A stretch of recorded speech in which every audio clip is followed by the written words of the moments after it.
नमस्कार, मैं हूं गगन राव पाटिल और आप देख रहे हैं मनी 9 झटपट।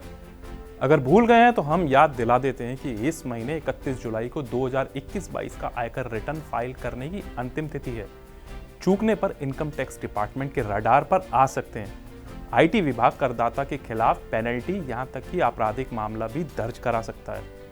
लेकिन अगर आपको आईटीआर फाइल करना याद है तो कुछ जरूरी लेन देन का जिक्र करना मत भूलिएगा। यहां हम आपको इससे जुड़ी कुछ जरूरी बातें बताने जा रहे हैं। पहला है हाउस रेनोवेशन। अगर आपने पिछले वित्तीय वर्ष यानी 2020-21 में अपने घर का रेनोवेशन किया है तो इसकी डिटेल आईटीआर में कैपिटल गेन्स नामक कॉलम में डालनी होगी। दूसरा है प्रॉपर्टी की सेल और परचेस। अगर आपने 1 अप्रैल 2021 और 31 मार्च 2022 के बीच संपत्ति बेची है तो इसकी डिटेल भी कैपिटल गेन्स कॉलम में डालनी होगी। तीसरा है विदेश में संपत्ति। अगर आपका विदेश में कोई घर है तो उसकी डिटेल आईटीआर में देनी होगी।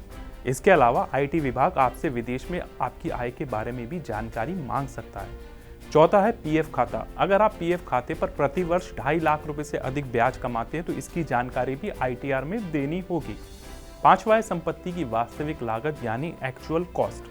अब तक खरीदी या बेची गई संपत्ति की इंडेक्स कॉस्ट को आईटीआर में दिखाना जरूरी होता है, लेकिन फाइनेंशियल ईयर 2022 में करदाताओं को संपत्ति की वास्तविक लागत को मेंशन करना होगा। अब यह जानते हैं कि अगर आपको आईटी विभाग से नोटिस मिलता है तो क्या होगा।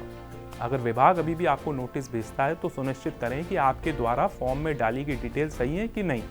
एक बार डिटेल वेरीफाई हो जाने के बाद आप अपना पक्ष रख सकते हैं। वहीं करदाता अगर नई और पुरानी कर व्यवस्था चुनने को लेकर गफलत में है तो हम यहाँ ये उलझन दूर करने वाले हैं। करदाता नई या पुरानी कर व्यवस्था के तहत आईटीआर फाइलिंग चुन सकते हैं। नई व्यवस्था के तहत कर छूट की सीमा प्रतिवर्ष 2.5 लाख रुपए निर्धारित की गई है। वहीं पुरानी कर व्यवस्था में छूट की सीमा 60 वर्ष से कम आयु वालों के लिए 2.5 लाख रुपए थी।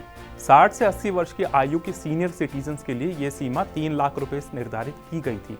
सुपर सीनियर सिटीजन यानी 80 वर्ष से अधिक के लिए यह सीमा 5 लाख रुपए निर्धारित की गई थी। उम्मीद है खबर आपको जरूर पसंद आई होगी। ऐसी खबरों के लिए देखते रहिए मनी 9।